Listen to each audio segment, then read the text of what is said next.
네, 안녕하세요. 종쿤입니다. 이번 시간엔요, 일주론 제가 끝났죠. 그런데도 불구하고, 일주론의 용신에 대해서 한 번 더 설명해 드리도록 하겠습니다. 일단은, 용신의 모음에 대해서, 이렇게 용신에 대해서 정보를 수집하고 계시는 분이 있어서, 제가 용신에 대해서 요약해 드리겠다. 이렇게 말씀하니, 네, 용신에 대해서 이렇게 해석을 하는데 운세 보는 데 있어서 참작하겠다 이 말이죠. 그래서 이 영상 같은 경우는 명리학적인 부분 공부하는 데 있어서 도움이 되기를 바라는 마음으로 만들었고요. 보도록 하겠습니다. 일단 용신에 대해서 아는 분도 있을 거고 모르는 분도 있겠죠. 근데요, 아는 분들은 해석하는 데 있어서 찾는 데 난이도가 있으니 어렵다 이렇게 말씀하시고요. 모르시는 분들은 아예 용신을 제외하고 다른 부분을 해석을 하세요. 근데 그럴 경우에는 오진을 범할 가능성이 상당히 높다. 이렇게 볼 수 있죠. 용어부터 정리하도록 하겠습니다. 명리학적인 관점에서 사주팔자라는 것은요. 사주, 내 기둥에 8글자이기 때문에 짝수죠. 음양 오행론이에요. 오행론이기 때문에 5가지 오행이에요. 홀수죠. 그렇기 때문에 이 오행이라는 게 홀수인데 짝수라는 사주팔자의 틀에 들어가기 때문에 음이면 양이면 양 이렇게 편중이 될 수밖에 없어요. 정확하게 5대5로 음과 양으로 목화토금수가 정확하게 공평하게 들어갈 수는 없습니다. 그렇기 때문에 많은 오행이 있을 거고요. 부족한 오행이 있을 겁니다. 어떤 부분에서는 많은 오행은요. 다른 관점에서 본다면 불필요한 오행이다. 이렇게 볼 수 있죠. 그리고 반대로 부족한 오행이다. 필요한 오행이다. 이렇게 볼 수도 있겠죠. 그런 부분에서 본다면은 사주에서 필요한 오행을 용신이다. 이렇게 말하는 부분이에요. 희신은요. 용신을 도와주는 오행이 희신이다. 이렇게 해석할 수 있습니다. 그렇기 때문에 용신이나 희신은 길신으로 분류가 되고요. 기신이나 구신은 용신을 극하는 게 기신이에요. 그리고 구신은 기신을 도와준 오행이 될 것이기 때문에 기신, 구신은 안 좋은 쪽, 흉신이라고 볼 수 있겠죠. 그리고 그런데도 불구하고 한 가지 오행이 남아요. 그것을 한신이라고 하고 중간 포지션이라고 교과서적으로 설명합니다. 하지만요, 실제로는 용신에 포함이 되든지 기신에 포함이 되든지 하기 때문에 한신은 중립은 아니고요. 길신 아니면 흉신에 포함됩니다.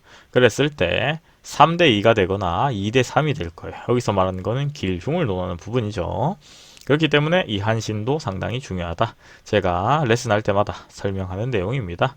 그리고 용신이라는 것은 결론적으로 내 사주에 어떤 오행이 좋은 오행인가를 논한다. 이렇게 이해하시면 될 것 같아요.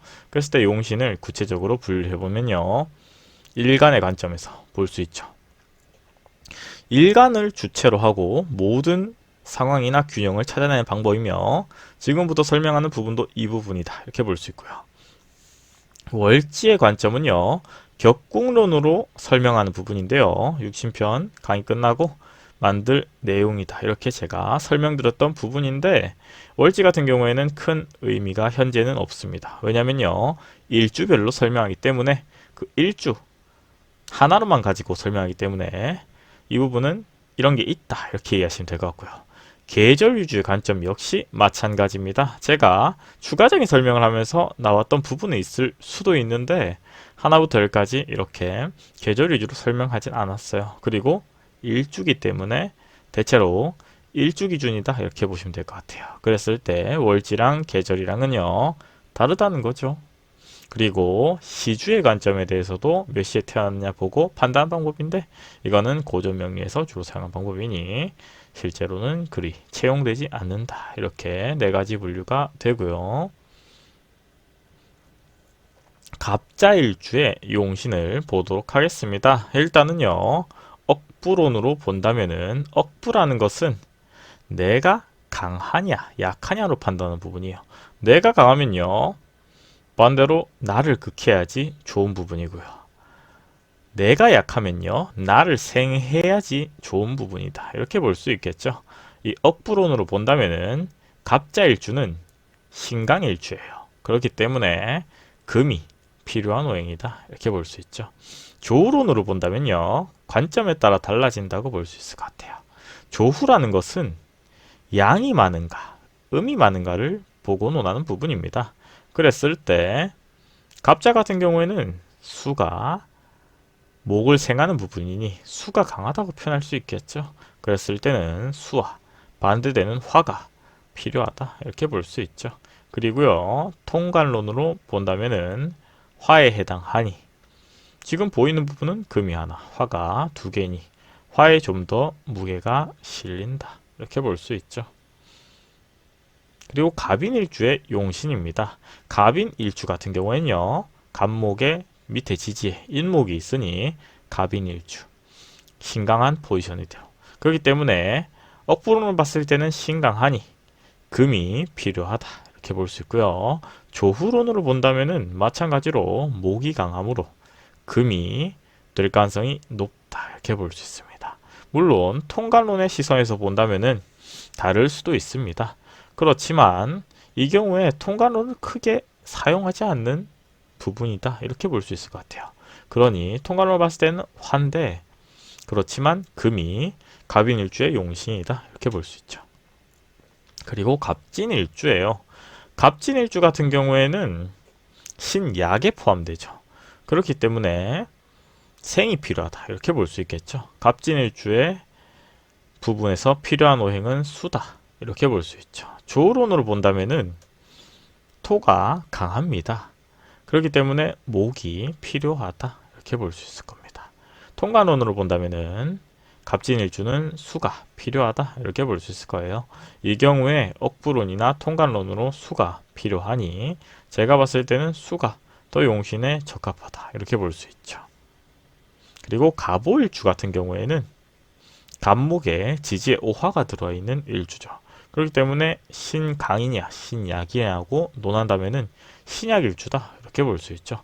그리고 지지에 화가 있으므로 수가 필요하다 이렇게 볼 수 있습니다. 그랬을 때 신강 신약을 논하는 조건이 여러 가지가 있는데 그 조건들이 전부 다 하나로 통일되어 있다면은 대체로 그럴 가능성이 상당히 높다 이렇게 볼 수 있죠. 억부론, 조우론, 통관론 모두 수가 강함으로 갑오일주 같은 경우에는 수가 용신이다. 수가 특히나 필요하다. 사주에 수가 있다면은 좋다. 반대로 수가 없다면은 힘들다. 이렇게까지도 볼 수 있죠. 그리고 갑신일주의 용신입니다. 갑신일주 같은 경우는요, 억부론으로 본다면 신약일주예요. 그렇기 때문에 생을 받아야 되니 수가 용신입니다. 조론으로 본다면 금이 강하죠. 그렇기 때문에 목이 용신이 되고요. 통관론으로 봤을 때는 수가 용신이 될 가능성이 높다 이렇게 봅니다. 그랬을 때 수와 목이 유력하나 이 경우는 상황에 따라 다르다고 볼 수 있을 것 같아요. 갑오 같은 경우에는 명확하게 수의 가능성이 높다라고 말씀드릴 수 있겠지만 일주마다 다른 거예요. 그렇기 때문에 명리하기 어려운 부분이기도 하죠. 그렇기 때문에 용신을 찾는 게 난이도가 높다 이렇게 볼 수 있죠. 이 경우에는 수랑 목인데 제가 봤을 때는 사주 전체를 보고 논해야 될 부분이다 이렇게 보고요. 그래도 수가 좀 더 필요하다 이렇게 볼 수 있죠. 그리고 다음은 갑술일주예요. 갑술일주 같은 부분은 일단은 갑목 밑에 토가 있는데 토가 힘을 빼가니 신약일주다 이렇게 볼 수 있죠. 그랬을 때 필요한 오행은 생을 해줘야 되니 수가 됩니다. 그리고 조우로 봤을 때는 토가 강하니 수보다는 목이 필요하다 이렇게 볼 수 있겠어요. 통관론을 봤을 때는 수가 필요하다고 봅니다. 하지만 이 경우에는 수가 용신이다 이렇게 볼 수 있죠. 다음은 을축일주예요. 을축일주의 용신은요, 억부론으로 본다면은 신약일주이므로 수가 됩니다. 그리고 조후론으로 본다면은 토가 강함으로 목이 됩니다. 그리고 통관론으로 본다면은 수가 된다 이렇게 볼 수 있을 거예요. 그리고 을묘일주 같은 경우에는요, 억부론으로 본다면은 신강한 일주이므로 금이 됩니다. 그리고 조후론으로 본다면은 목이 강함으로 마찬가지로 금이 필요하다고 볼 수 있어요.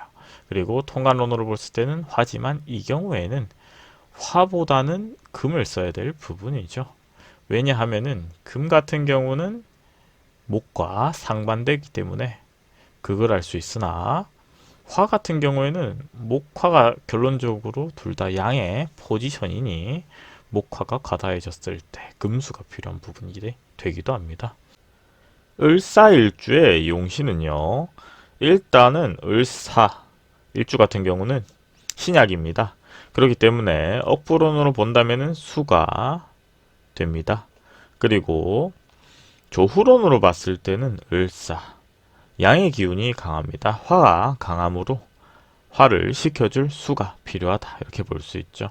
통관론으로 봤을 때는 수가 된다 이렇게 볼 수 있죠.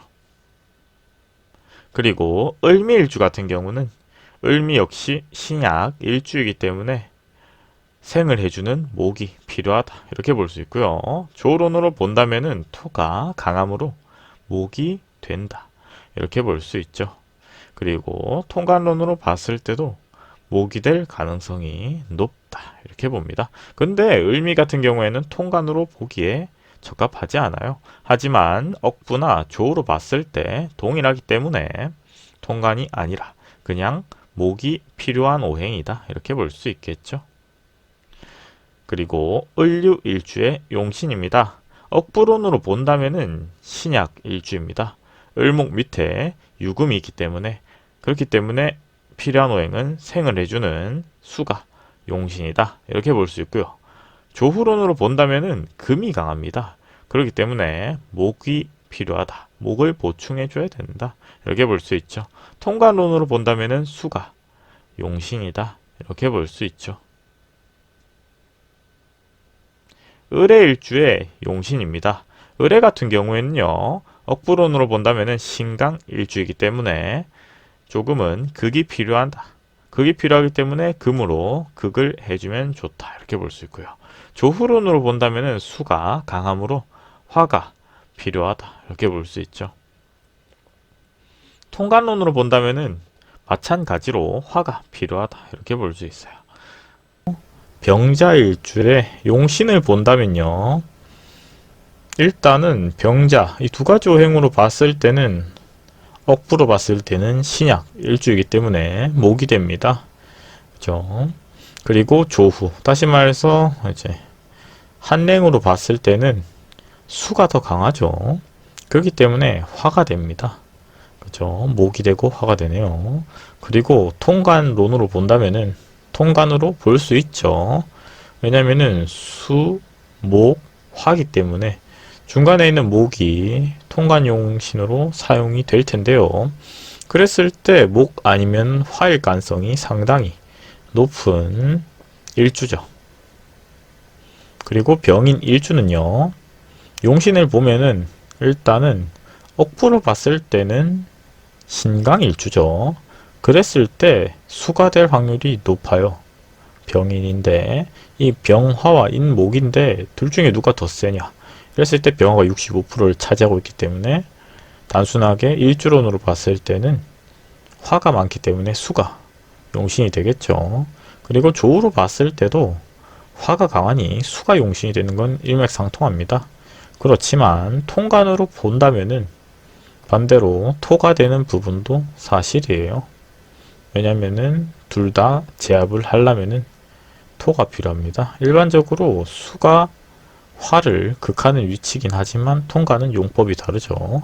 그렇기 때문에 수가 들어가면은 반대로 목이 생하는 위치가 되기 때문에 목이 생하면은 목이 결과적으로 화를 키우는 역할을 하기 때문에 통관론은 다르게 봐요. 그렇기 때문에 토로 반대로 화의 기운을 뺏는 역할을 하겠죠.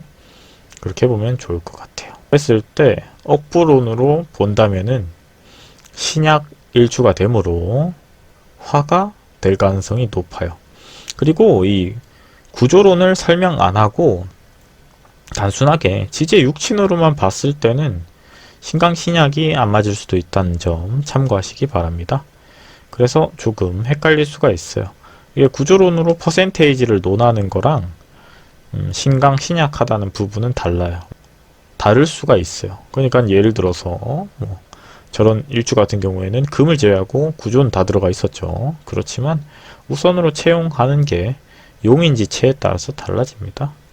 그렇죠. 그리고 조론으로 본다면은 화가 강함으로 수가 됩니다. 당연하게도 수와 관련돼 있진 않잖아요. 조로 봤을 때는. 그리고 통과는 금이 됩니다. 그죠? 병화가 목, 화, 토 이렇게 되기 때문에 화생토를 때리는 구조인데 이 구조에서 통관을 본다면은 금이 되겠죠. 아쉽게도 예를 들어서 목이 들어와서 이렇게 하는 거는 이루어질 수가 없고 반대로 다른 오행이 들어오는 것도 제가 봤을 때는 불가능하다고 보기 때문에 금이 통관으로는 볼 수가 있어요. 그리고 병호 같은 경우에는 일단은 억부로 봤을 때 신강 일주입니다. 그렇기 때문에 수가 간절하죠. 덥기 때문에. 억부로 봤을 때 수라면은 조후로 봤을 때도 당연하게도 화가 많기 때문에 수의 키워드를 가지고 있어요. 그리고 통관으로 봤을 때는 해당되는 부분이 없어요. 왜냐면은 예를 들어서 통관으로 쓸 때는 토를 쓰겠죠. 화가. 그렇지만 지난 시간에 설명드렸던 병진일주 같은 경우에가 딱 그 예시죠. 그렇지만 수가 간절한데 토가 들어와 봤자 결과적으로 수를 극하는 포지션이잖아요. 그렇기 때문에 별로 도움이 되지 않기 때문에 허용되지는 않습니다. 그리고 본다면은 신약 일주입니다. 그렇기 때문에 목이 용신, 다시 말해서 필요한 오행이다. 목이 들어오면 좋다. 이렇게 볼 수 있고요. 조후로 본다면은 수가 강한 포지션을 가지고 있어요. 수치는 낮아도. 그렇기 때문에 화가 필요하다. 이렇게 볼 수 있겠죠. 그리고 통관으로 봤을 때는 목이 될 겁니다. 목이 중간에서 이렇게 수생목, 목생화를 하니 통관, 용신이 되겠죠. 그랬을 때 제가 봤을 때는 화 아니면 목일 텐데 그래도 목의 비중이 더 크지 않을까 이렇게 봅니다. 그리고 수와 화가 대립하는 것 자체도 수화 기제, 화수 기제가 되기 때문에 좋지는 않아요. 그랬을 때 병술, 일주의 용신은 억부로 봤을 때는 일단은 신약한 일주예요. 그렇기 때문에 목이 용신이 될 가능성이 높겠죠. 신약이니까. 그렇지만 또 화 같은 경우에는 퍼센테이지가 높기 때문에 화를 용신으로 잡는 경우는 잘 없어요. 그리고 조우로 본다면은 화가 강하죠. 이 경우만 놓고 본다면은 수가 돼요. 토 같은 경우도 양의 키워드를 머금고 있으니까요. 그리고 통관으로 본다면은 또다시 목이 될 가능성이 높아요. 중간에서 목이 이렇게 통관해주는 비중도 있다. 이렇게 봅니다. 그리고 이 병술일주가 아마 제가 봤을 때도 그렇겠지만 해석하는 사람에 따라서 조금은 학파마다 해석이 달라요. 그렇기 때문에 조금은 참고 바라고요. 그리고 또 키워드에 대해서 설명해 본다면은 학파에 따라서 해석 방식이 달라요. 묘론, 고론으로 봤을 때는 화의 키워드가 많기 때문에 화의 성분이 더 높게 표시를 할 수도 있어요. 그렇지만 결론적으로 신약한 부분에 대해서는 일절 변동사항은 없어요. 해석을 오진하시는 분들은 화가 강하지 않느냐 이렇게 보진 않아요. 양이 강하다 이렇게 하면은 절대적으로 맞죠. 하지만 화가 강하냐 맞지 않습니다. 왜냐하면은 토 같은 경우는 포지션도 식상이죠. 결론은 설계하는 포지션이에요. 내게 아니죠. 식상은 내가 주는 포지션이다. 내가 낳았으니 자식일 수도 있고요. 내가 발산하는 부분이니 말이 되고 언어고 자신의 생각이고 지식이 될 수도 있고요. 그런 포지션을 가지고 있기 때문에 내 것보다는 내가 주는 부여하는 부분이 많다고 봅니다. 용신이 되겠죠. 그리고 조로 본다면은 화의 키워드가 강한 편이기도 해요. 그렇지만 수가 됩니다. 그리고 통간으로 본다면은 네, 목이 되겠죠. 이 부분도. 그렇지만 제가 봤을 때는 이렇게 단면적으로 보기보다는 사주의 영향을 많이 타기 때문에 이렇게 판단하기는 조금 어렵지 않나 그런 일주예요. 다른 일주 같은 경우에는 예를 들어서 뭐 시간을 제외시켜 놓고 보더라도 맞는 일주가 있는데 이 정축 같은 경우에는 애매합니다. 특히나 축월이라는 것 자체가 토의 키워드가 있겠지만 네, 신기하게도 겨울에서 봄으로 넘어오는 환절기이기도 하죠. 그랬을 때 이 지장간을 본다면은 이렇게 개수가 9일. 개수 자체가 이제 수잖아요. 겨울. 그리고 신금으로 갔다가 기토로 가는 게 결과적으로 축월 다음에 인월이죠. 목으로 넘어가는 부분이죠. 그렇기 때문에 네, 사주의 영향을 많이 탄다. 이렇게 볼 수 있고요. 정축은 사람마다 많이 다를 수도 있다고 봅니다. 성향도 마찬가지. 그랬을 때 이 사람 관계에서 어려움을 작용하는 부분은 또 비슷하더라고요. 정묘일주는 엄청 심플하다고 저는 생각하는데 용신은 어떤지 한번 보도록 하겠습니다. 일단은 억부로 봤을 때는요. 신강일주이기 때문에 금이 됩니다.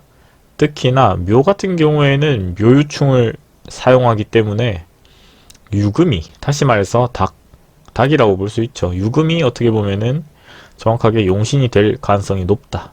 이렇게 보고요. 조으로 봤을 때는 화가 상당히 강한 편에 있어요. 그렇기 때문에 이 화를 제압하려면 수가 용신이 되겠죠.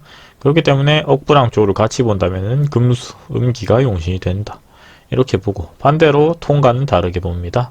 통간 같은 경우에는 설기를 중점적으로 보기 때문에 토가 용신이 될 수 있다. 이렇게 볼 수 있죠. 화를 결론적으로 약화시키는 것은 토의 흡수가 필요하다. 이렇게 보기 때문에 금수토가 됩니다. 정묘는 조금 이렇게 여러가지 포지션으로 볼 수가 있어요. 일주가 심플한데도 불구하고요. 그리고 이 정사 같은 경우는 엄청 심플해요. 또 용신이 억부로 봤을 때는요. 당연하게도 극신강일주죠. 신강일주도 아니면 극신강이에요. 그랬을 때 수로가 보면 됩니다. 조후로 봤을 때는 화가 상당히 강함으로 마찬가지로 수로 볼 수 있어요. 그리고 통관으로 봤을 때도 네, 수가 되겠죠. 네, 그렇기 때문에 엄청 심플하더라. 이렇게 볼 수 있고요. 결론적으로 이렇게 올인해서 수가 되면은 대체로 수가 용신이 될 가능성이 상당히 높아요. 정묘랑은 완전히 다르죠. 정사는. 그리고 그런 점에서 본다면은 제가 개인적으로 봤을 때는요. 이 정사 심플하게 해석하는 부분이 있어요. 봄에 태어났으면요. 상당히 사람이 자기 주관이 강한 편에 속하고요.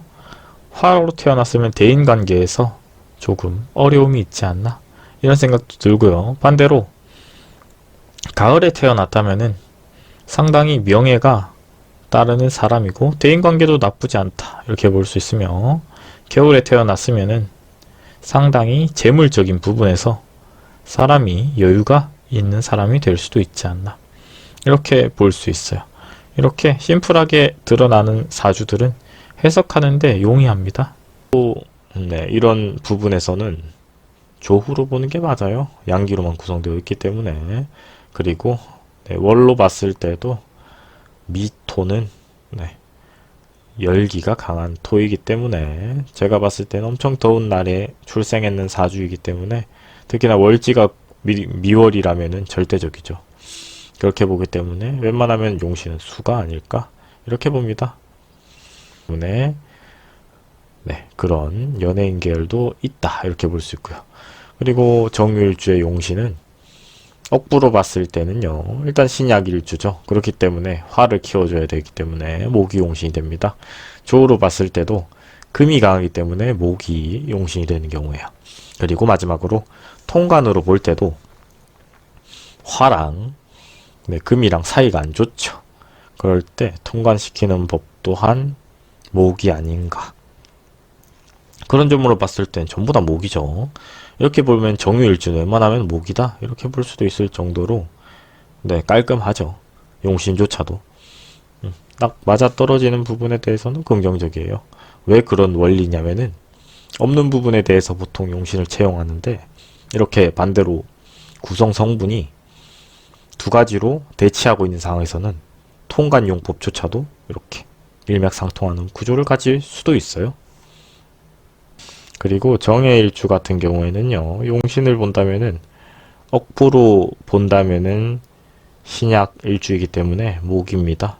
그리고 조우로 봤을 때는 화가 강한 퍼센테이지를 차지하고 있기 때문에 수가 될 가능성이 높다고 봐요. 그리고 통관으로 봤을 때는요, 화와 수를 중간에서 관리하는 목이 통관이 아닌가 이렇게 볼 수도 있겠죠.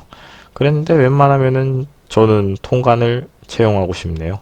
왜냐면 중간에서 서로 대치하고 있는 부분을 목으로 연결해주는 부분이 높지 않나 이렇게 봐요. 그리고 일주는 일주일 뿐 사주에 따라서 편차는 존재한다. 그렇기 때문에 억부조우 통관 이론에 대해서 설명해 드리는 부분이었습니다. 그리고 이 정해 같은 경우는 일단은 불도 있고 물도 있잖아요. 그리고 목도 미약하게 있지만 이럴 때는 보통 토나 금이 필요하실 텐데 이 금 같은 경우는 크게 뭐 수가 충분하니 상관없을 거고요. 토가 반대로 있으면은 사람이 좀 안정적입니다. 그렇게 볼 수 있죠. 그리고 무자일주 같은 경우에 용신, 다시 말해서 용신이라고 하는 것은 이 사주에 필요한 오행이다 이렇게 볼 수 있고요. 무자일주의 용신이다 이렇게 말하면은 무자일주의 필요한 오행이다 이렇게 이해하시면 될 것 같아요. 전문 용어가 많다 그래서 한번 또 설명해 드린 부분이고요. 억부론으로 본다면은 억부, 다시 말해서 강하면은 눌러주고 부족하면은 채워주는 걸 억부이론이라고 합니다. 그랬을 때 신약 일주이기 때문에 화가 필요하다 이렇게 보고요. 조후로 봤을 때는 조후, 다시 말해서 음과 양, 더운가 추운가, 따뜻한가, 차가운가 이런 개념으로 봤을 때는 수가 강하죠. 그렇기 때문에 화가 됩니다. 그리고 통관, 어떻게 보면은 통과하고 아니면 관통하는 중간에서 바꿔주는 이런 이론으로 본다면은 화가 되죠. 왜냐면은 중간에서도 화가 그렇게 해주는 역할이니까. 그랬을 때 세 가지가 봤을 때 억부론, 조우론, 통관론, 조차까지도 화가 용신이 된다면은 무자일주는 높은 확률로 화가 필요한 일주가 아닌가 이렇게 볼 수 있죠. 제 강의를 많이 들은 분들은 다른 이론일 수도 있고 같은 이론일 수도 있어요. 억부조우 통관이. 그렇지만 신강 신약은 이 일주는 달라요. 조건에 따라서 많이 다릅니다. 하지만 용신은 비슷할 확률이 높다 이렇게 볼 수 있죠. 그리고 무인일주의 용신은, 여기서 말하는 용신이라 함은 오행이 다 다른데 필요한 오행이 무엇인가, 이 부분에 대해서 필요한 오행이 용신이다 이렇게 이해하시면 될 것 같습니다. 그리고 억부로 본다면은 다시 말해서 강하면은 빼주고 약하면은 채워주는 게 억부다 이렇게 보면 되고요. 신약 일주 같은 경우에는 화가 된다 이렇게 볼 수 있죠. 그리고 조후로 봤을 때 다시 말해서 뜨거우면은 차갑게, 차가우면 뜨겁게 조후죠. 조후로 봤을 때는 무인일주 같은 경우에는 목이 강함으로 금이 됩니다.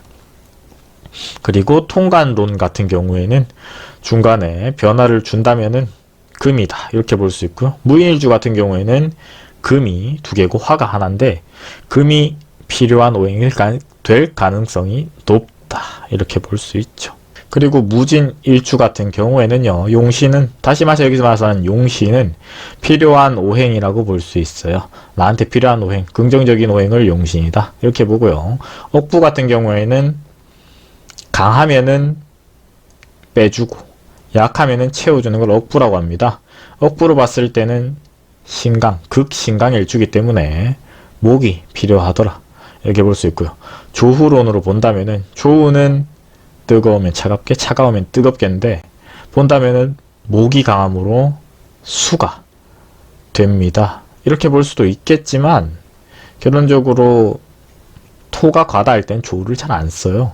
그 부분 참고하시기 바랍니다. 단순하게 봤을 때는 이 토가 극단적으로 강하다면은 단순하게 봤을 때는 수가, 다시 말해서 물이, 토는 결과적으로 물을 막잖아요. 그렇기 때문에 수가 필요한 건 사실이지만 이 부분에 대해서는 조우로 보지는 않습니다. 그냥 이론은 그렇다 이거죠. 그리고 통관으로 봤을 때는 금이다. 다시 말해서 토를 조금은 빼줘야 되는 부분이기 때문에 금이에요.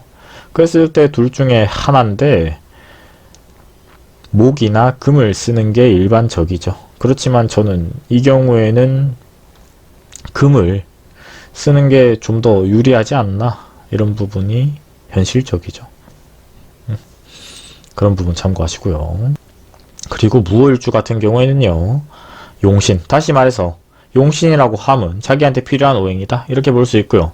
억부로 봤을 때 강하면은 빼주고 반대로 부족하면은 채워주는 억부 이론으로 본다면은 신강일주죠. 엄청 신강합니다. 자기가 관련된 키워드밖에 없기 때문에. 그랬을 때는 반대로 자신을 극해줘야 될 목이 필요하다 이렇게 볼 수 있고요. 조우, 양이면은 음을, 음이면 양이면, 차가우면 뜨겁게, 뜨거우면 차갑게인데 앞에서 설명했듯이 상당히 양의 키워드가 많아요. 토가 많기 때문에 결론적으로 수가 필요하다 이렇게 볼 수 있고요.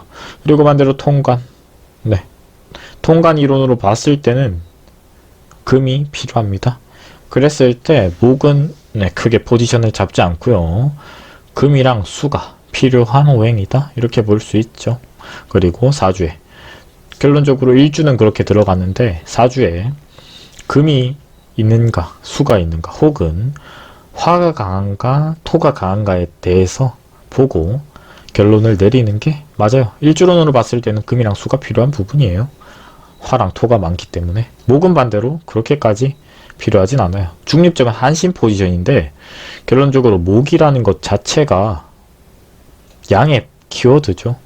목 자체도 봄인데 여름을 낳기 때문에 목생화합니다. 그렇기 때문에 그렇게 선택을 하진 않아요. 목을. 금 아니면 수인데 결론적으로 둘 중에 하나겠죠. 그렇죠. 무신일주에 용신을 본다면은 일단은 억부로 봤을 때는 신약 일주이기 때문에 토가 살아나는데 필요한 오행은 화입니다. 화생토하니까. 그리고 이 화가 또 수라든지 금이라든지 이런 부분들을 제압해 줄 수 있죠. 그렇기 때문에 화가 용신이 됩니다. 그리고 조우로 봤을 때는 금이 강한 포지션을 가지고 있어요. 작용은 제일 많죠. 토를 설기하고 수를 키우니 작용력은 35%라고 해도 높다고 볼 수 있어요. 이랬을 때는 이 금이 문제다. 이럴 때는 목이 용신이 됩니다. 그리고 목 역시 목생화하니 네, 맞습니다. 그리고 통관으로 봤을 때도 목입니다. 왜냐하면은 결론적으로 목이 하는 역할은 화를 키우는 부분 그리고 수를 약화시키는 부분, 이 두 가지를 작용하기 때문에 목이 필요한 구성 성분일 가능성이 높다 이렇게 봅니다. 그리고 이 무신일주 같은 경우에는 조금은 일주보다는 사주의 영향을 많이 봐요. 목이 될 수도 있고 화가 될 수도 있습니다. 그런 부분 참고하시고요. 반대로 토가 있고 금이 있고 수가 있으면은 목화를 제외한 나머지 포지션이 크기 때문에 제가 봤을 때는 서로 대립하는 구조이기 때문에 조건에 따라서 다르다. 이게 가장 깔끔한 것 같아요. 그렇기 때문에 용신을 본다면은 지난 시간에 무신일주랑은 명확하게 다릅니다. 엄청 심플할 수도 있어요. 억부로 본다면은 극신강일주이기 때문에 목이 됩니다. 그리고 조우로 봤을 때는 토가 강함으로 수가 될 수도 있어요. 그리고 통관으로 본다면은 금이 되는데 전부 다 지금 세 가지 다 다른 작용을 하지만 결론은 똑같죠. 극을 하는 목, 그리고 서로 상반되는 수, 그리고 통관시켜주는 금, 이렇게 볼 수 있어요. 그렇지만 명확하게 논하자면은 가장 필요한 부분은 제가 봤을 때는 금이 아닌가 이렇게 볼 수 있겠네요. 왜 그렇게 판단했냐면은 이 포지션이 이렇게 다양하게 작용을 하고 있지만 일단은 목부터 보자면은 목은 양입니다. 결론적으로 중간에 화가 끼어 있기 때문에 그걸 하기가 어려워요. 그리고 수를 본다면은 수 역시 상극 포지션이죠. 물이 많으면은 토를 이기지만 이렇게까지 많은 높은 산은 아무리 비가 오든 태풍이 치든 의미가 적다. 그죠? 산사태가 일어나진 않아요. 산사태가 일어난 이유는 우리 인간이 자연 파괴를 했을 때 얘기고요. 자연의 흐름대로라면은 토가 지지 않는다. 이렇게 보죠. 그리고 반대로 자연 파괴나 그런 걸 예시로 들었지만 그런 포지션 자체가 금의 설기죠. 그랬을 때 금이 이 토를 제압할 수 있다. 이렇게 보죠.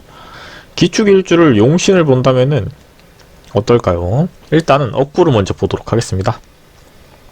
토가 퍼센테이지가 많기 때문에 신강한 일주다. 이렇게 볼 수 있죠. 그랬을 때 강한 부분이기 때문에 극을 받는다면은 그 부분은 목일 겁니다. 그리고 조후. 다시 말해서 따뜻한가 차가운가로 논한다면은 토가 상당히 강하기 때문에 수가 됩니다. 그리고 통간론으로 본다면은 설기해야 되기 때문에 금이 되겠죠. 그랬을 때 목수 금이 되는데 제가 봤을 때는요. 기축은 조우로 보면 안 돼요. 왜 안 되냐? 토가 강하지만 토가 음토가 강하기 때문에 수가 될 일은 극히 드뭅니다. 그렇기 때문에 이 조우로 해석하는 부분은 안 맞아요. 이런 부분 참고하시고요. 통간 역시 금이 설계하는 퍼센테이지였겠지만 그렇지도 않습니다. 왜냐면은 금이 내재되어 있고 수도 내재되어 있는 음토기 때문에 그래요. 그랬을 때 억부로 보는 포지션이지만 목이 될 가능성도 높고요. 반대로 조우도 반대로 뒤집어서 음기가 세기 때문에 목화가 용신이 되는 퍼센테이지가 더 맞다고 보는 거죠. 이런 부분 참고하시면은 용신 잡는 데 도움이 돼요. 용신이라 함은 나한테 필요한 오행이 어떤 오행인가를 보는 부분이죠. 부족한 오행, 필요한 오행 이렇게 이해하시면 될 것 같아요. 기묘일주를 용신을 본다면은 일단은 억부는 신약일주죠. 그랬을 때는 화가 됩니다. 그리고 조우로 본다면은 토가 강하기 때문에 수가 돼요. 그리고 통간으로 본다면은 화가 되겠죠. 그랬을 때 지난 시간에도 설명드렸다시피 토는 용신으로 볼 때 정말 조우가 안 맞는 게 많은 것 같아요. 토가 강함으로 수가 되진 않아요. 그죠? 원래는 토가 많으면 수가 됐어야 됐는데 이 포지션은 조금 다르죠. 왜냐하면 음토이기 때문이기도 하고요. 수 자체가 이 사주에 일주에 필요하지 않은 포지션을 가지기 때문에 그렇습니다. 차라리 화를 보는 게 더 맞죠. 신약한데 수가 들어와서 물이 토를 침범해 버린다면은 넘쳐버리겠죠. 지금 특히나 신강일주도 아닌데 신약일주인데 그렇게 보면 될 것 같아요. 그리고 기사일주의 용신, 다시 말해서 기사일주들은 필요한 오행이 어떤 오행인지 한번 보도록 하겠습니다. 일단 억부로 봤을 때 다시 말해서 부족한 부분을 채울 때는요. 일단은 신강한 사주이기 때문에 부족한 부분들은 목이 될 가능성이 높다. 이렇게 볼 수 있죠. 그리고 조우로 봤을 때는요. 일단은 토가 강한 포지션을 가지고 있기 때문에 수가 된다. 이렇게 봅니다. 수가 포지션이 필요하다. 그리고 통간으로 봤을 때는요. 금이 해당됩니다. 이론은 이렇고요. 실질적인 이론에서 봤을 때는요. 이 부분에서는 조후를 사용하기가 토는 어렵다. 이렇게 보잖아요. 근데 이 포지션에서는 조후를 채용해도 괜찮지 않나? 이런 생각이 들어요. 그랬을 때 우선순위가 조금 달라집니다. 원래 일반론에서는 토는 조후를 채용하기 어렵다. 제가 이렇게 강의를 해드렸잖아요. 근데 이 기사 같은 경우에는요. 반대로 조후로 가도 나쁘지 않아요. 그리고 이 조건에서는 월지에 따라서 편차가 좀 심하다. 일주적인 개념이죠. 일주론이니까 그렇게 이해하시면 좋을 것 같아요. 그래서 기사 자체를 봤을 때는요. 웬만하면 금수로 가는 게 일반적이에요. 그리고 수가 애매할 때는 금을 땡겨 쓰는 게 가장 베스트긴 합니다. 그래서 통간을 의외로 많이 채용하는 경우도 많아요. 그리고 기미일주의 용신 같은 경우에는요. 억부로 봤을 때 다시 말해서 용신은 필요한 오행이에요. 내가 기미일주인데 어떤 오행이 필요하냐. 일단 억부론으로 본다면은 신강일주, 극신강일주니까 목이 될 수도 있겠죠. 목이 극한 포지션이니까. 그리고 조우로 봤을 때는 토가 강하기 때문에 수가 될 가능성이 높다 이겁니다. 그리고 통관으로 봤을 때는 금이 될 가능성이 높다 이겁니다. 그래서 여기서 중요하게 봐야 될 부분은 기사일주와 기미일주가 용신론이 비슷해요. 그렇지만 더욱 극신강의 포지션을 가지기 때문에 저는 목은 제외시키고요. 이 키워드에서는 거의 수가 아닌가 이렇게 보고, 그 다음에 통관론으로 본다면 금인데 수와 금의 차이는 극하는 포지션이 다르다 이겁니다. 수는 극하는 게 화를 극할 거고요. 통관으로 봤을 때는 금을 극할 건데 결론적으로 이 금이 하는 역할은 목을 극한다 이겁니다. 그래서 둘 중에 누가 맞냐 이랬을 때 제가 봤을 때는요, 수가 극하는 포지션은 화에 해당하겠죠. 하지만 목을 키우니 목이 있으면 중간에서 생관계가 돼버릴 겁니다. 그랬을 때는 금이 더욱 명확하지 않나. 금이 생하는 건 수죠. 그렇기 때문에 금이 포지션적으로도 더 용이하지 않나 이렇게 봅니다. 그랬을 때 지난 시간과 답변은 동일하죠. 통관용을 써야겠죠. 기유의 용신, 다시 말해서 용신이라 그러면 조금 어려울 수도 있죠. 나한테 필요한 오행이 무엇인가? 기유일주에 필요한 오행이다 이렇게 볼 수 있죠. 억부 같은 경우로 봤을 때는요, 일단은 신약일주입니다. 그랬을 때 화가 필요하죠. 왜냐하면 화생토하니 토생금했을 때 설기하는 부분을 채워줄 수 있기 때문이죠. 그리고 조우로 봤을 때는요, 금이 강한 부분을 차지하고 있어요. 그랬을 때는 목이 된다 이렇게 볼 수 있죠. 그리고 통관론으로 봤을 때는 중립 포지션이기 때문에 생을 해주면서 극도 같이 할 수 있기 때문에 화가 됩니다. 네, 목화 둘 중에 하나인데 저는 만약에 기유 일주만 가지고 논한다면은 화일 가능성이 더 높다고 봅니다. 그죠? 화가 더 필요해요. 우선순위로. 반대로 토 같은 경우에는 조후를 덜 논하는 것 또한 현실적으로 봤을 때 사실이죠. 네, 중립 포지션이니까 애초에 다 들어있을 가능성이 높기 때문에. 그리고 기해일주 같은 경우에 용신은요, 용신이라고 함은 나한테 필요한 오행이에요. 기해일주들한테 필요한 오행이다 이렇게 봤을 때 억부론으로 본다면 신약 일주기 때문에 화가 됩니다. 조후로 봤을 때는요, 수가 강하기 때문에 화가 됩니다. 통관론으로 본다면은 화가 됩니다. 왜냐면은 통관해줄 필요에서도 화가 통관을 해주기 때문이에요. 그죠? 그랬을 때 이렇게 만장일치가 되면은 기해일주는 일단 화가 필요하다 이렇게 볼 수가 있죠. 그랬을 때 일주론을 배우고 있는 분들 같은 경우에 제가 조언을 드리자면은 일주를 가지고 용신을 판단할 수 있는 이런 심플한 부분이 있는가, 아니면은 반대로 세 가지가 다 따로 논다면은 용신을 잡기가 어려운 일주가 있는가, 이런 부분들을 캐치가 빠르면은 용신을 빨리 잡고 바로 해석에 들어갈 수가 있죠. 그리고 소소하게 알아두면은 안 보고도 할 수 있는 그런 부분도 있어요. 그리고 경자일주 같은 경우에는요, 용신을 본다면은 일단은 억부로 봤을 때는 신약 일주이기 때문에 토라고 볼 수 있죠.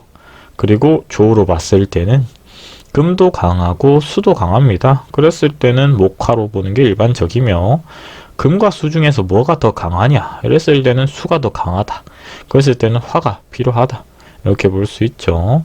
그리고 통관으로 본다면은 토가 될 가능성이 높다 이렇게 볼 수 있죠. 그랬을 때 제가 봤을 때는 일주로만 봤을 때는 화토가 유력하다 이렇게 보고요. 그래도 둘 중에 하나는 굳이 따지자면 저는 토가 더 유력하지 않나 이렇게 봅니다.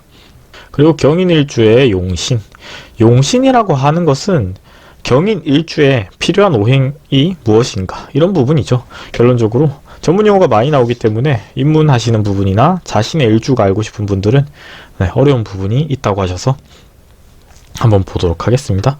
억부, 다시 말해서 내가 강했을 때 부족한 부분을 채워주는 게 억부다. 그리고 반대로 내가 강하면은 빼주는 게 억부다 이렇게 보는 거죠. 부족하면 채워주고 강하면은 빼준다. 그리고 신약일주입니다. 그랬을 땐 채워줘야겠죠. 무엇으로 채워주나? 토로 채워준다. 그래서 토가 필요한 오행이 됩니다. 그리고 조후, 따뜻한가 찬가로 판단하는 기준입니다. 조후론으로 봤을 때는 목이 강함으로 금이 필요하더라. 이렇게 볼 수 있죠.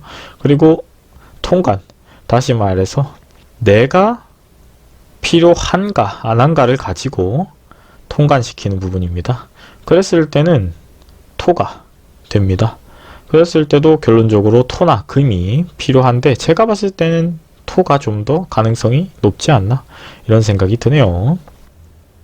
경진일주의 용신, 용신이라 함은 내가 필요한 오행이다 이렇게 보면 될 것 같아요. 경진일주에 필요한 오행은 억부론으로 본다면은, 억부론은 내가 많으면은 빼주고 부족하면은 채워주는 관점입니다. 그런 이론에서 본다면은 신강, 다시 말해서 나의 포지션이 많기 때문에 부족한 부분은 없어요. 반대로 부족한 부분이라 함은 나와 반대되는 부분 혹은 나를 극하는 부분이 필요하다 이렇게 봅니다. 그랬을 때 그 해당하는 오행이 목이다 이렇게 볼 수 있죠. 그리고 조후론으로 본다면은 금이 강하기 때문에, 다시 말해서 내가 강하다 이렇게 볼 수도 있죠. 경금이니까, 경금일간의 경진일주니까 금이 강하다 이렇게 봤을 때도 금과 반대되는 키워드는 목입니다. 그랬을 때 억부론과 조후론 둘 다 목에 해당하죠. 그리고 통간론으로 본다면은 수가 됩니다. 통간론에서는 수다. 제가 봤을 때요, 경진일주에서 필요한 오행은 목이랑 수 중에서 둘 중에 하나를 논한다면 저는 목이다 이렇게 볼 수 있을 거예요. 그리고 경진일주 같은 경우에는 오행의 분포가 의외로 의외로 오행이 여러 가지가 섞여 있기 때문에 일주만 보고 판단하기는 쉽지 않다 이렇게 보는 게 맞는 것 같아요. 그리고 그런 경우 일주의 용신입니다. 용신이라 함은 내가 필요한 오행이다 이렇게 이해하시면 될 것 같아요. 경호일주에 필요한 오행. 억부론으로 본다면은 일단은 신약일주인 거는 명확해요. 그랬을 때 나를 채워줄 수 있는 토가 된다, 필요한 오행이다 이렇게 볼 수 있죠. 조우로 봤을 때는요, 화가 강합니다. 화는요 수로 제압을 해야겠죠. 그렇기 때문에 수가 필요한 오행이다 이렇게 볼 수 있죠. 그리고 반대로 통간론으로 본다면은 토가 될 가능성이 높아요. 이렇게 놓고 봤을 때 수 아니면 토인데 단순하게 일주론만 가지고 봤을 때는 토일 가능성이 좀 더 높지 않나. 왜냐면은 이래 보여도 신약한 정도가 많은 편에 속합니다. 그렇기 때문에 금의 키워드가 많이 옅어졌죠. 금의 성향을 많이 가지고 있지 않아요. 신강신약으로 봤을 때 강하면요 자기 주관이 누가 봐도 명확하고, 약하면은 옅어지는 것도 사실이죠. 경신일주의 용신입니다. 용신이라 함은 필요한 오행이다 이렇게 볼 수 있죠. 억부로 본다면은 극신강일주죠. 누가 봐도 1순위가 필요한 거는 나무예요. 나무인데 나무로 감당이 될까 하는 의문이 들 정도로 주관이 명확하고 금이라는 것 자체가 나무를 썰어버리죠. 그렇기 때문에 금으로 감당이 될까 이런 생각이 들고요. 조후로 본다면은 이 역시도 금이 강하기 때문에 목이 해당된다 이렇게 봅니다. 그리고요 통간론에서 본다면은, 통간론까지 봤을 때도 목이라면은 거의 경신일주는 신강일주라면은 목이 용신이 될 가능성이 극단적으로 높지 않나 이런 생각이 들고요. 거의 목의 키워드를 두기 때문에 청색옷이 필요하고요. 장명에 목을 써야 되고요. 그런 키워드들이 많이 작용받지 않나 이런 생각이 듭니다. 그리고 사주에 목이 있다면요 괜찮다 이렇게 보고, 반대로 목이 없다면은 수라도 있어야 된다 이렇게 보는 부분이죠. 그리고 그런 경술 일주의 용신 필요한 오행이 뭐냐 이렇게 본다면은, 억부론으로 본다면은 일단은 신강한 일주입니다. 신약하지는 않아요. 아무리 화가 들어있다고 하더라도. 그랬을 때 신강하니 금이 강하다는 것 자체는 목으로 제압을 할 필요가 있다. 조우로 본다면요 금이 강함으로 목이 되는 부분, 그리고 통간으로 볼 때도 목이 되는 부분에서 본다면은 지난 시간에 봤던 경신일주와 필요한 오행에 대해서는 일맥상통한 부분이다 이렇게 볼 수 있죠. 주제의 용신입니다. 여기서 말하는 용신은 내가 필요한 오행이다 이렇게 볼 수 있습니다. 그리고 그런 설명을 보기 위해서는 세 가지 이론을 대입해서 보도록 하겠습니다. 억부론, 조우론, 통관론인데요. 억부론 같은 경우는 일단은 많으면은 덜어내고 부족하면은 채워주는 용법입니다.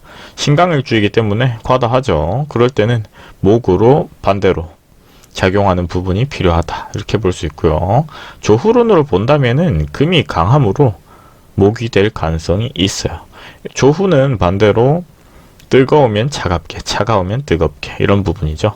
그리고 통관론으로 본다면은 역시 목입니다. 그랬을 때 이렇게 일주론에서 여러가지 용법으로 용신을 보는데 대체로 동일하다면은 목일 가능성이 높다. 신축일주가 필요한 오행은 목이다. 이렇게 볼 수 있죠. 그랬을 때 목에 키워드가 있는 사람은 화초 같은 거 하나 키워도 좋지 않나 이런 생각이 드네요. 신묘일주의 용신은요. 여기서 말하는 용신이라 함은 나한테 필요한 오행이다. 유리한 오행이다. 이렇게 보면 되고요. 용법은 크게 세 가지입니다. 실상 5가지가 있는데 안 쓰는 부분들이 많죠. 특히나 더 따지자고 들면은 용법이 한 10가지가 될 거예요. 특수까지 다 따지면은. 그죠? 그렇지만 그런 용법들은 별로 신경을 쓰지 않으셔도 돼요. 왜냐면은 한 80% 이상은 이 세 가지로 해결을 봅니다. 그리고 특수한 조건이 충족이 되기가 엄청 까다로워요. 시간만 바뀌어도 허혈하기 안 되는 부분들이 많아요. 그러니까 뭐 신경 쓰지 않고 사주 상담이 필요하시면은 따로 문의 주시고요. 일단은 보도록 하겠습니다. 억부론으로 본다면은 억부라 함은 내가 많으면요 덜어주고요. 부족하면은 채워주는 용법이에요. 그랬을 때 신약하죠. 신약하다는 것 자체가 내가 필요하다. 금이 필요하다. 이렇게 설명할 수 있습니다. 조후론으로 본다면은 목이 강함으로 금이 될 수도 있죠. 왜냐면은 이 목을 극하는 것 역시 나무로 결론적으로 봄과 가을은 서로 대치하는 구조다. 이렇게 볼 수 있죠. 통관으로 보면은 토인데 제가 봤을 때 토가 필요하냐 금이 필요하냐 라고 본다면은 금이 더 필요하다고 봅니다. 일주론으로 본다면은. 그렇지만 실상 사주에 따라 다르다. 왜냐면은 월지도 봐야 될 거고 뭐 년이나 시도 봐야겠죠. 그렇게 이해하시면 좋을 것 같아요. 그래도 금이 우세한 건 사실이죠. 그리고 신사일주의 용신, 다시 말해서 신사일주한테 필요한 오행이다 이렇게 이해하시면 될 것 같아요. 억부론 같은 경우에는 내가 많다면은 빼주고요. 부족하면은 채워주는 이론입니다. 그렇지만 신강일주라고 본다면은 목이 되겠죠. 반대로 신약한 부분이라고 한다면은 반대로 채워져야 되기 때문에 해석이 반대가 됩니다. 그렇기 때문에 용신은 중요하다. 이렇게 볼 수 있죠. 그리고 조우로 접근해 본다면은 금이 강한 부분이 있어요. 그렇기 때문에 목이 용신이 된다. 이렇게 볼 수 있죠. 그리고 통관론에서 접근해 본다면은 수가 됩니다. 통상 이렇게 다양하게 나올 때는 목이나 수가 유력하다고 보지만 제가 봤을 때는 목이 더 유리하지 않나? 이런 부분들이 있죠. 신미일주의 용신은 어떤가 한번 보도록 하겠습니다. 용신이라 하는 것은 내 사주에, 내 일주에 필요한 부분이다. 이렇게 이해하시면 좋을 것 같아요. 억부론으로 먼저 본다면은 과다하면요 반대로 빼줘야 되고요. 부족하면은 채워줘야 된다는 이론이 억부론입니다. 그럼 억부론으로 봤을 때는 누가 봐도 신강한 일주잖아요. 내가 과다하니 그럴 때는 목이 필요한 오행이다. 이렇게 볼 수 있고요. 조후론으로 본다면은 조후론은 뜨거우면 차갑게, 차가우면 뜨겁게 만들어주는 부분인데 금이 많습니다. 금이라는 것 자체가 가을이죠. 가을이 이렇게 들어오면은 반대로 봄이 들어와서 중화시켜 준다면은 좋다는 개념입니다. 그렇기 때문에 목이 됩니다. 그리고 통관론으로 접근해 본다면은 수가 된다. 이렇게 볼 수 있죠. 그랬을 때 신미일주 같은 경우도 목이 가장 필요한 오행이 아닌가 이렇게 볼 수 있죠. 또 그런 신유일주의 용신입니다. 일반적으로 용신이라 함은 그 일주 혹은 그 사주에 필요한 오행이다 이렇게 볼 수 있고요. 억부론으로 본다면은 신강한 일주이기 때문에 반드시 목이 된다 이렇게 볼 수도 있고요. 목 중에서도 당연하게도 묘목이 필요하다 이렇게 볼 수 있죠. 그리고 조로 본다면은 금이 강함으로 마찬가지로 목이 됩니다. 그리고 통관으로 봤을 때는요, 수가 될 가능성이 높다.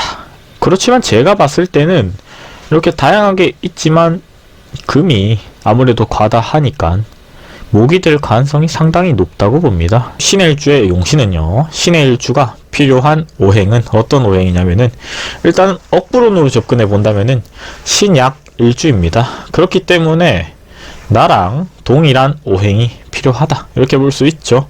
그렇기 때문에 금이 된다 이렇게 볼 수 있습니다. 그리고 조후론으로 본다면 수가 강한 건 사실이에요.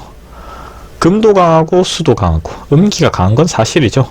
그랬을 때 필요한 오행은 화가 된다 이렇게 볼 수 있죠. 그리고 조후랑 억부랑 벌써 갈라졌어요. 이랬을 때 용신 잡기가 조금은 초보자들이 접근했을 땐 난해하다 이렇게 볼 수 있죠. 그리고 통관론으로 본다면 토다 이렇게 볼 수 있죠. 토라는 것 자체도 일단은 신약 일주일 때는 채워주는 부분은 토다 이렇게 볼 수 있죠. 그랬을 때 이 세 가지가 서로 다르지만 조건부로 보면은 화나 토가 필요할 텐데 토를 우선으로 볼 수도 있다 이렇게 볼 수 있죠. 일주의 용신입니다. 일단은 용신이라 함은 임자일주한테 필요한 오행이다, 필요한 신이다 이렇게 볼 수 있고요. 억부론으로 본다면은 임자일주가 극신강일주입니다. 그렇기 때문에 필요한 오행은 토가 된다 이렇게 볼 수 있죠. 그리고 조후 따뜻하고 차고 이런 부분으로 본다면은 수가 상당히 강해요. 그렇기 때문에 화가 필요하다 이렇게 볼 수 있죠. 그리고 통관론으로 본다면은 목이 필요한 오행이다 이렇게 봅니다. 이 세 가지 오행 다 목, 화, 토 전부 다 임자일주한테 저는 필요하다고 볼 수 있어요. 그랬을 때 용신을 굳이 뽑자면은 이거는 사주 전체를 봤을 때 결과가 다르다고 볼 수밖에 없을 것 같아요. 수라는 것 자체가 과다했을 때 일어난 일은요, 목은 뿌리부터 썩어내리고요, 화는요 꺼지고요, 토는요 물에 잠깁니다. 그렇기 때문에 자기의 힘을 유지하기가 쉽지가 않아요. 수라는 것 자체가 좋게 말하면 생명력인데 안 좋게 말하면은 생명을 없앨 수도 있는 무서운 오행이기도 하죠. 모든 오행은요 수에서 시작했다 이렇게 볼 수 있죠. 생명이고요, 시초고요, 탄생입니다. 창조적인 의미도 내포되어 있어요. 수한테. 그런 부분 참고하시면 좋을 것 같아요. 이민일주의 용신입니다. 이민일주에 필요한 오행은요, 억부론으로 본다면은 신강일주에 해당하기 때문에 토가 필요하다 이렇게 볼 수 있고요. 조우론으로 본다면은 수가 강함으로 화가 용신이 될 수도 있다 이렇게 볼 수 있습니다. 반대로 통관론으로 본다면은 목이 용신이 될 수 있다 이렇게 보는데, 지난 시간과 마찬가지로 목, 화, 토로 이렇게 갈리는데요. 제가 봤을 때 이민일주 같은 경우는 아무래도 토가 필요하지 않나 이런 생각이 드네요. 물론 사주마다 다르다는 부분 참고하시면 좋을 것 같아요.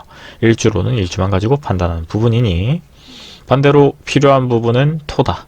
다시 말해서 조금은 좋을 확률이 높다 이렇게 표현할 수 있죠. 왜냐하면 토가 가지고 있는 비중이 다른 오행들보다 높다고 볼 수 있죠. 그리고 임진일주의 용신입니다. 여기서 말한 용신은 필요한 오행이다 이렇게 볼 수 있어요. 임진일주는 필요한 오행이 무엇이냐 이렇게 봤을 때 일단은 음과 양으로 보는 부분이 있고요. 반대로 강하냐 약하냐 보는 게 있어요. 억부론 같은 경우가 강하냐 약하냐를 논하는 거죠. 신약 일주에 속합니다. 마이너스 2500이면은 임수 기준으로 봤을 때 극신약에 가깝다 이렇게 볼 수 있죠. 그래서 이제 신약하니 이 수를 생해주는 금이 용신이 된다, 필요한 오행이 된다 이렇게 볼 수 있죠. 그리고 조후론, 다시 말해서 양이냐 음이냐 어느 게 더 강하냐 이렇게 봤을 때는 토가 강하다 이렇게 볼 수 있죠. 그랬을 때는 목이 됩니다. 그리고 통관으로 봤을 때도 목이 됩니다. 그죠? 그랬을 때는 전체적인 오행의 밸런스는 목이 좀 더 필요한 오행에 많은 비중을 차지하고 있네요. 이렇게 볼 수 있죠. 그랬을 때 임진일주는 봄에 출생하면은 좋다. 이렇게 볼 수 있죠. 아침에 출생해도 상당히 유리하다. 이렇게 볼 수 있고요. 임오일주의 용신입니다. 용신이라 하는 부분이요. 필요한 오행이다. 이렇게 표현할 수 있죠. 임오일주의 필요한 오행. 억부론으로 본다면은 내가 강하면은요. 빼주는 게 좋다. 이렇게 보고요. 약하면은 채워주는 게 좋다. 이런 이론입니다. 신약일주이므로 수일간한테 필요한 부분은 금이겠죠. 그리고 조후론. 조후론이라는 것은 음이 강하냐, 양이 강하냐 이렇게 보는 게 조후론입니다. 화가 강함으로 수가 필요하다 이렇게 볼 수 있죠. 그리고 통간으로 본다면은 목이 좋다 이렇게 볼 수 있죠. 그렇죠? 수생목, 목생환대 중간에서 목이 통간을 해주니 생생관계로 이어진다 이렇게 보죠. 이렇게 용신이 세 가지가 다 다르잖아요. 이럴 때는 조건부가 조금 따르는 것 같아요. 언제 출생했는지도 봐야 될 거고요. 어떤 월에 출생했는지도 봐야 될 거고요. 어떤 띠를 가지고 있는지도 참작은 하겠죠. 왜냐면 사주라는 게 전체적인. 그리고 임신일주의 용신입니다. 용신이라 하는 부분은 내 사주에 필요한 오행이다 이렇게 볼 수 있고요. 억부론으로 본다면 억부론은요 내가 많으면은 빼줄 필요가 있다 이렇게 보고요. 반대로 내가 부족하면은 채워줄 필요가 있다 이렇게 볼 텐데 일단은 신강한 일주이므로 화가 필요하다 이렇게 볼 수 있죠. 조우론은요 음과 양을 가지고 필요한 부분을 판단하는 부분인데 수가 강하기 때문에 화가 필요하다 이렇게 볼 수 있죠. 통관론으로 봤을 때는 목이 필요하다 이렇게 보지만 제가 봤을 때는요 여기에서는 조우가 우선으로 채용될 가능성이 높다고 봅니다. 그 다음에 억부인데 그래도 조우랑 억부가 동일한 화이기 때문에 임신일주는 일단은 화가 필요하다 이렇게 볼 수 있죠. 임술일주의 용신입니다. 임술일주에 필요한 오행은요 일단은 억부론으로 본다면은 신약한 포지션에 속하죠. 그렇기 때문에 금이 필요하다 이렇게 봅니다. 금이 필요한 오행이다 이렇게 볼 수 있고요. 조후론으로 본다면은 화가 상당히 강하며 수가 필요하다 이렇게 볼 수 있죠. 통관론으로 본다면은 금일 텐데 금이나 수가 필요하다 이렇게 봅니다. 개축일주의 용신입니다. 개축일주에 필요한 오행이다 이렇게 표현할 수 있죠. 억부론으로 봤을 때는 신약한 일주이므로 금이 필요하다 이렇게 볼 수도 있죠. 그리고 조후론으로 봤을 때 뜨거운가 차가운가로 봤을 때도 토가 강하기 때문에 필요한 오행은 금이 됩니다. 그리고 통관론으로 봤을 때조차도 금이다 이렇게 표현할 수 있죠. 다시 말해서 개축일주는 금이 필요한 일주다 이렇게 표현할 수도 있죠. 물론 신강한 포지션에 속한다면은 사주 전체 양기가 많다면은 금수가 필요하다 이렇게 표현할 수 있고요. 반대로 양기가 너무 강하다 이러면은 음기가 필요하다 이런 거는 사주를 보고 판단해야 될 부분이다 이렇게 볼 수 있죠. 계묘일주의 용신입니다. 용신이라 하는 부분은요 나한테 필요한 오행이다 이렇게 표현할 수가 있을 것 같아요. 나한테 필요한 오행이다. 다시 말해서 나한테 목화토금수가 골고루 있을 수도 있고 없을 수도 있는데 필요한 오행이 무엇이냐 이렇게 보는 거죠. 억부론으로 본다면요 강하냐 약하냐로 봤을 때는 신약일주죠. 그렇기 때문에 수를 키워주는 금생수하는 금이 필요한 오행이다 이렇게 표현할 수 있죠. 그리고 조후론으로 본다면은 양이냐 음이냐로 본다면은 목이 강함으로 금이 필요하다 이렇게 볼 수 있어요. 그리고 통간 중간에서 이렇게 서로 화합을 시켜주는 조건으로 본다면은 그것 역시도 금입니다. 그랬을 때 계묘일주는 금이 필요하다 이렇게 볼 수 있고요. 반대로 계묘년은 금이 많은 사람은 유리한 시기다 이렇게 표현할 수도 있죠. 그런 부분 참작하시면 좋을 것 같아요. 계사일주의 용신입니다. 계사일주의 용신이라 하는 부분은요 필요한 오행이다 이렇게 표현하는 게 일반적이죠. 억부론 다시 말해서 내가 강하냐 약하냐로 봤을 때는 신약한 일주이기 때문에 나를 키워줄 수 있는 다시 말해서 나는 수죠. 계사에서 계수니까 이 수를 키워줄 수 있는 금이 필요하다 이렇게 표현할 수 있죠. 그리고 조후로 본다면요, 화가 강합니다. 그랬을 때는요, 화를 끌려면은 물이 필요하죠. 그렇기 때문에 수가 용신이다, 필요한 오행이다 이렇게 표현할 수 있어요. 그리고 통관론으로 본다면은 이 역시 금의 키워드가 필요하다. 이랬을 때 금이나 수가 필요한 오행인데 제가 봤을 때도 좀 더 금이 필요하다 이렇게 표현할 수 있습니다. 그리고 개미일주의 용신입니다. 개미일주의 용신이다 이렇게 말하면요, 개미일주에 필요한 오행이다 이렇게 표현하는 게 일반적이죠. 그리고 통상 억부론으로 본다면은 내가 강하냐 약하냐로 봤을 때 신약일주죠. 그랬을 때는 금이 필요하다. 왜냐하면은 금이 수를 생해주니 금생수하는 구조를 가지기 때문인데요. 보통 개수일간들은 일단은 금이 많이 필요해요. 왜 금이 많이 필요하냐? 이렇게 보면요, 지난 시간에도 금의 키워드가 많았고요, 지지난 시간에도 금의 키워드가 많았어요. 왜냐면은 모든 오행 중에 지지에서 두 개 들어오는데 토만 4개가 들어오죠. 12지신 중에서요. 그런데도 불구하고 이 수랑 토랑 같이 넣고 보면요, 토가 수를 극하는 구조이긴 하잖아요. 그렇기 때문에 신약할 가능성이 높다. 그리고 다른 오행에 비해서 수는 약한 키워드인 건 맞잖아요. 임수는 바다지만 개수 같은 경우에는요. 그렇기 때문에 그럴 가능성도 충분하다 이렇게 표현할 수가 있죠. 조론도 마찬가지입니다. 토가 강하기 때문에 금이 필요한 구조가 되고요. 통관론으로 봤을 때도 금이 필요한 것은 절대적이다. 이렇게 세 가지로 해서 다 금이 필요하다면은 하얀색 옷이 필요할 수도 있고요. 금의 키워드가 있는 7이랑 8이 필요한 숫자다 이렇게 표현할 수도 있죠. 개유일주는요, 일단은 용신을 먼저 보도록 하겠습니다. 개유일주의 용신. 용신이라 하는 부분은요, 자기한테 필요한 성분이다, 오행이다 이렇게 보시면 될 것 같아요. 그리고 억부론. 강하냐 약하냐로 봤을 때는요, 신강일주입니다. 그렇기 때문에 조금은 약화를 시켜줄 필요가 있어요. 그랬을 때 필요한 오행은 화다 이렇게 볼 수 있고요. 조론으로 봤을 때도 이하 동일합니다. 수기운이 강하기 때문에 화가 필요하다 이렇게 볼 수 있죠. 그리고 통관론으로 본다면은 목이 필요하다 이렇게 볼 수 있습니다. 대체로 목이나 화, 그리고 조건부에 따라서 토가 필요할 수도 있을 텐데요. 그런 부분은 조금은 참고하는 부분이다 이렇게 봅니다. 그래도 제가 셋 중에 하나를 고르라면요, 조후용법을 쓸 수 있을 것 같아요. 그랬을 때는 화가 필요하다 이렇게 표현할 수도 있죠. 개해일주의 용신을 보도록 하겠습니다. 용신이라는 것은요, 필요한 오행이다 이렇게 표현할 수가 있죠.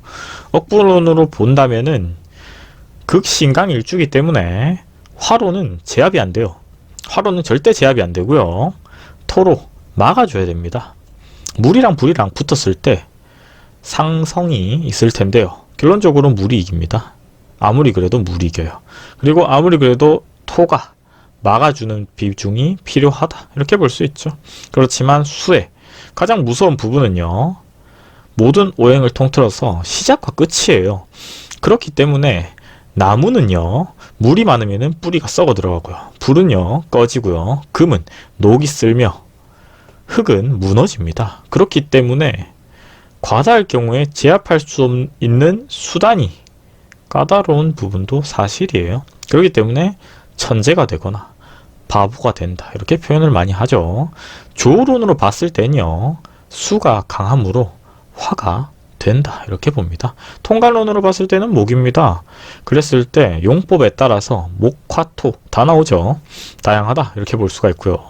사주에 금이 많다면은 신강한 쪽으로 상당히 길겠죠. 예를 들어서 개일주 같은 경우에 가을에 출생했거나 겨울에 출생했거나 혹은 아침에 출생한 거나 낮에 출생한 게 아닌 오후에 출생했거나 밤에 출생했다면 신강 쪽으로 기울 가능성이 상당히 높아요. 왜냐면 일주 자체가 수기운이 상당히 많기 때문에 여름이나 겨울에 출생을 한 거에 따라서 편차가 있는데 이거는 적다 이렇게 볼 수 있죠. 구독과 좋아요는 저에게 큰 힘이 됩니다.